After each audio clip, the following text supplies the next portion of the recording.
Good morning, YouTube. Today I'm going to show you how to make one of my all-time favorites. We're making chicken piccata, and not only is it easy, it is loaded with bright, fresh, popping flavors that your whole family's going to love. You're going to want this one, all right? Let's cook, y'all. We got a family to feed.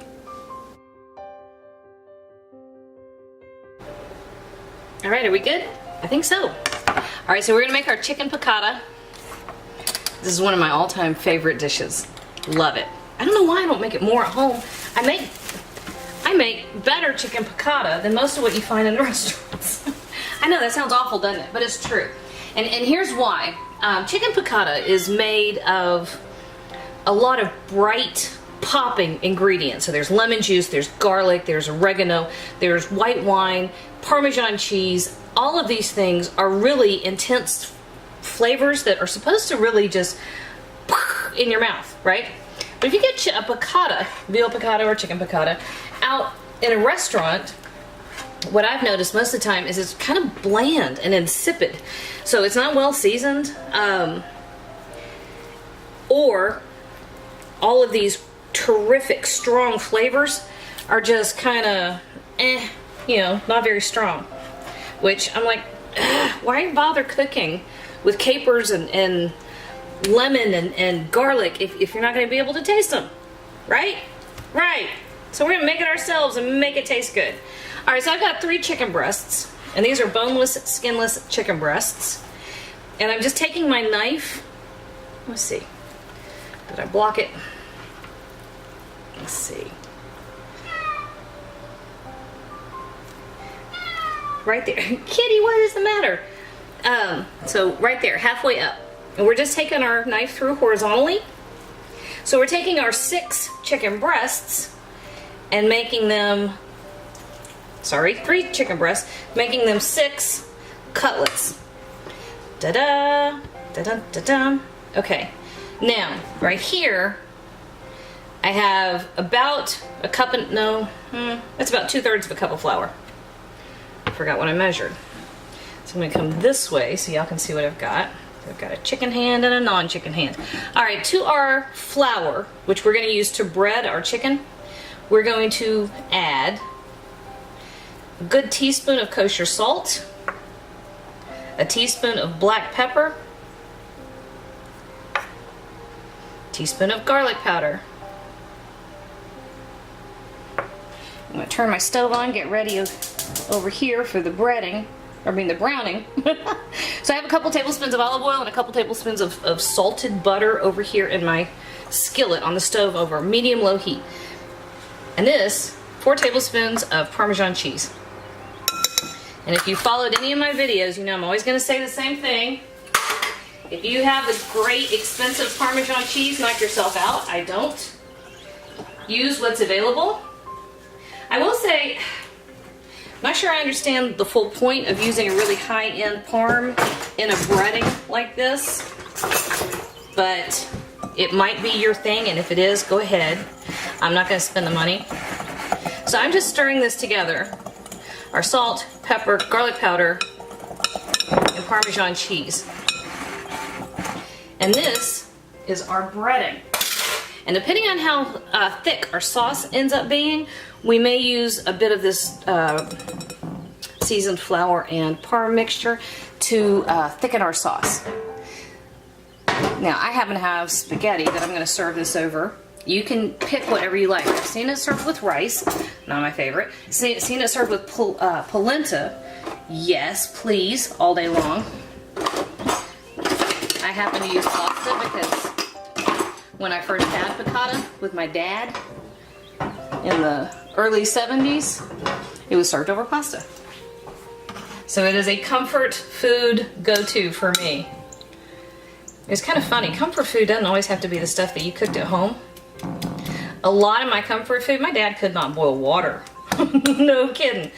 And a lot of my comfort food is actually restaurant food, because he was a foodie and we went out all the time. And so comfort food to me could be red snapper, because I remember a restaurant near Southside in Birmingham, right off of 5 Points, was the first time I ever had red snapper. And I was with my dad, And my dad made everything a party. So of course it was a good time. It means I developed really good memories about red snapper. Isn't that funny? Comfort food could be anything that makes you just kind of smile inside and makes your soul feel a little bit warmer and larger. Ooh, I hear our butter over here starting to talk to us. All right, since our butter is talking, let me show you. Don't do that. All right, since our butter is talking, see how it's gotten foamy? That's when you know it's ready to go. Just like that. So I am actually going to take a picture. I'm going to try. Now, I'm not promising I'm going to be able to get this done, but I'm going to try to get the recipe cross-posted for you relatively soon. So our little dredged cutlets go right in here. Now your sauce will end up thickening a little bit because you've got some flour that's going to cook into your skillet off of your cutlets. But it won't thicken terribly. This is not a very thick sauce. On the other hand, you don't want it to be super runny. And you finish this sauce with butter. It's called mounting your sauce with butter. And that will thicken it some. And we're going to reduce everything down and see where we sit. But if we absolutely have to, we're going to make a little slurry. Taquito, you say on your side. That's the kiddie side of the counter. They are allowed to sit in the window. It's kind of funny because if they're sitting in the window, they will talk to you when you pull up and you're walking up the sidewalk. And that was the other kitty. That was Giblet. All right, so we've got everything started in our skillet. We look like this. And we're going to let those brown on both sides, probably 4 minutes per side. And then we're going to trade them out for the other batch.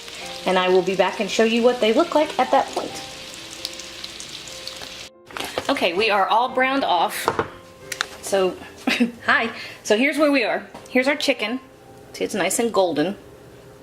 And then here's our pan, and I've reduced the heat in our pan a good bit. All right, so here's what we're going to do next. We are going to grab a wooden spoon or a whisk, either one works just fine. And the first thing we're going to do is add our garlic to the pan. So about a tablespoon of chopped garlic. You really don't want to burn this, so work kind of fast and make sure your heat stays low, because burned garlic is nasty. It's nobody's friend. Then we're going to deglaze our pan. No, actually, you know what we're going to do next? I'm going to grab a spoon. Hang on a second. We are grabbing a spoon and we are adding about a tablespoon of our flour mixture. Ooh. And then 2 tablespoons of lemon juice.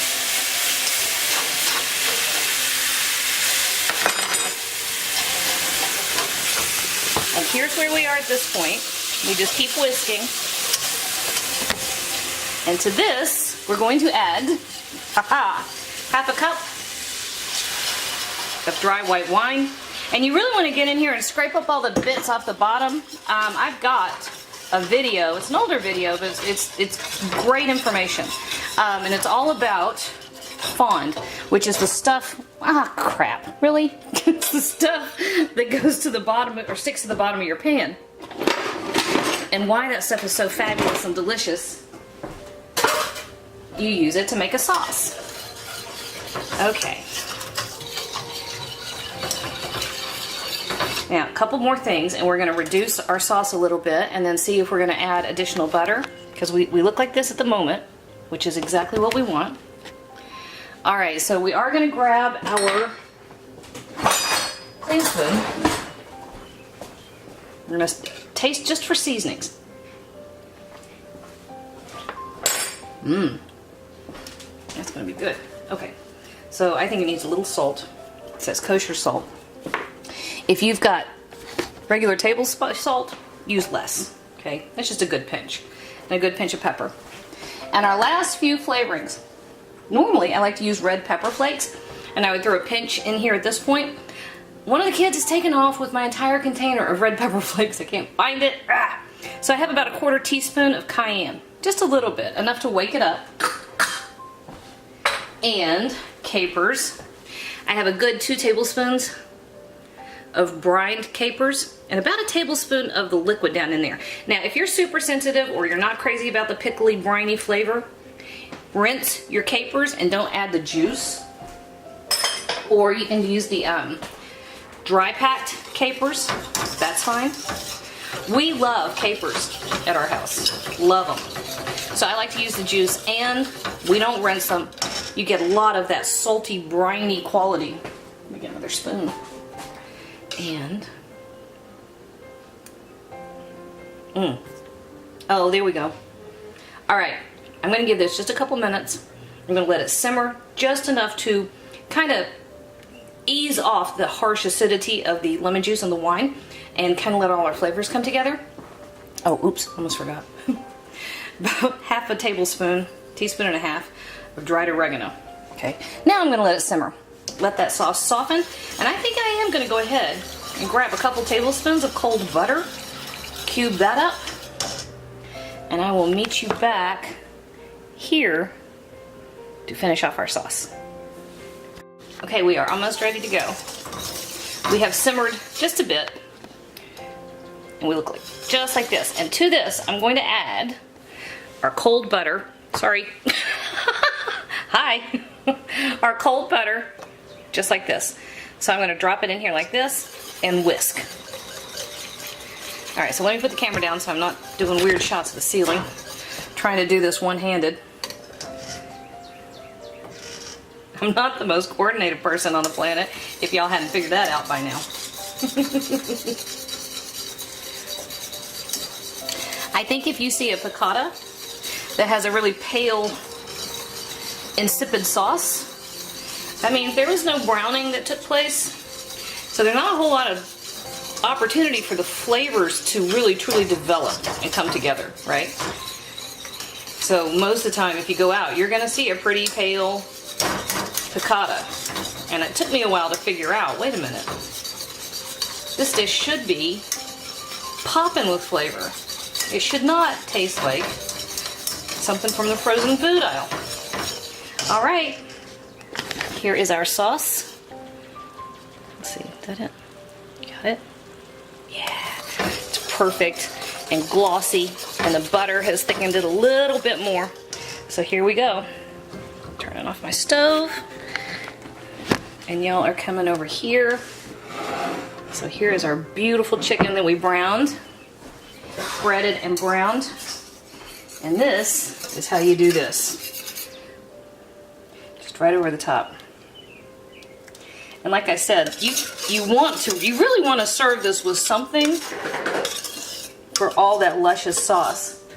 Giblet, that's our kitten. He's a baby, which means he's cute and adorable, and he's always getting into everything. So it was one of the computers that was toppling over in the background a minute ago. Oh, yum. Lord, y'all. Okay, fresh parsley. Handful that I just minced up. Not really even worked real hard. Just like that. Hello, Giblet. No, Giblet's in the window. They take turns. It's almost always Giblet, Taquito, or baby cat. Here we go. All right, now, I like to serve it over pasta, and I have some spaghetti that I cooked off. Because you want something that's going to sop up all that beautiful sauce. And I have to get a picture of that real quick, because that's just... Hang on, I'm going to show you what this looks like.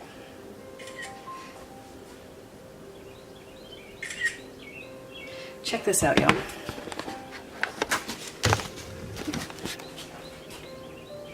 How beautiful is that? I love this serving dish. It's supposed to be for chips, but it's perfect to catch lots of sauce and still be shallow so you can get into it. Yeah, okay. Here we go. I want this one right here. Just like that.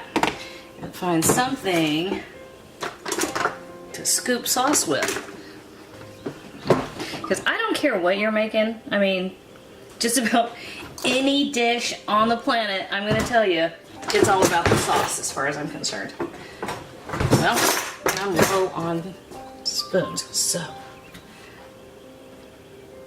I'm coming in here like this. Ah, there we go.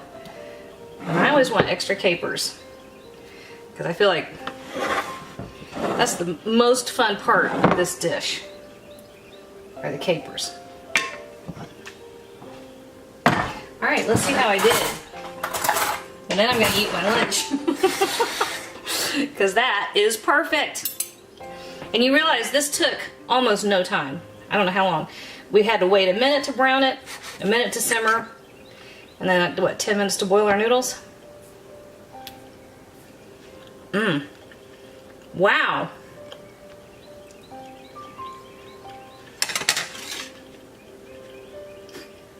I'm not sure if that's jazz hands or hands down. The best piccata ever. Rich, loaded with bright flavor, the lemon and the garlic and the capers. Y'all, that's how you make chicken piccata. Right there. That's how you do it. Hey YouTube, thanks for watching. And if you thought that video was helpful, do me a huge favor. Hit like, hit subscribe, hit the little bell so you get a notification whenever I post a new video.